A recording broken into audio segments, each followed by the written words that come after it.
सांगोल्यात एकनाथ शिंदे यांच्या शिवसेनेचे नेते शहाजी बापू पाटील यांच्या ऑफिसवर धाड पडली।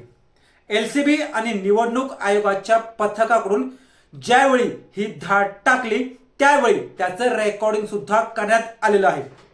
शहाजी बापूंच्या ऑफिसवर धाड पडल्यामुळं राज्याच्या राजकारणात त्यावेळी एकच खळबळ उडाली।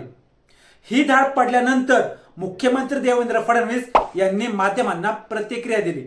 एवढंच नाही तर काल रात्री सांगोल्यामधील आमदार बाबासाहेब देशमुख यांच्या प्रचार कार्यालयाची सुद्धा या पथकाकडून तपासणी करण्यात आलेली आहे किंवा निवडणूक अधिकारी हे तिथे गेले होते। पालकमंत्री जयकुमार गोरे आणि माजी आमदार दीपक आबा साळुंखे यांच्या सांगण्यावरूनच ही कारवाई झाली असल्याचा एक गंभीर आरोप शहाजी बापू पाटील यांनी केला। सांगोला नगर परिषदेच्या निवडणुकीत भाजपला आपला पराजय हा स्पष्ट दिसत असल्यामुळं स्थानिक भाजप नेत्यांच्या पायाखालची वाळू सरकली असल्यामुळं त्यांनी ही कारवाई केली आहे असं अगदी थेटपणे शहाजी बापू पाटील यांनी म्हटलेलं आहे।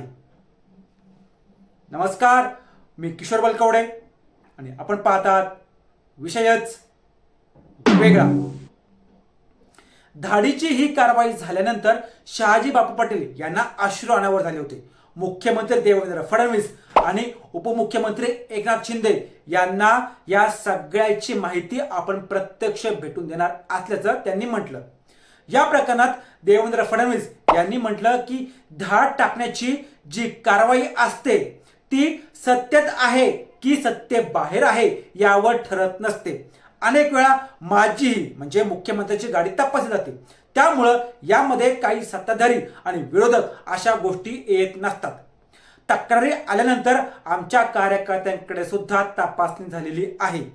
एलसीबी आणि निवडणूक आयोगाच्या पथकाकडून शहाजी बापूंच्या कार्यालयावर धाड पडल्यानंतर त्यांनी थेट भाजपवरच निशाणा साधलेला आहे। भाजपला त्यांनी टार्गेट केलं।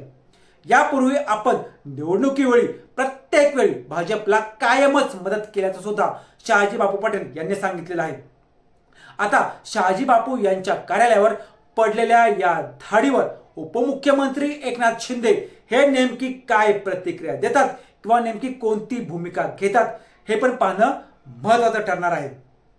असेच रोजच्या रोज नवनवीन व्हिडिओ पाहण्यासाठी आमच्या चॅनलला सबस्क्राईब करून व्हिडिओला लाईक करायला विसरू नका।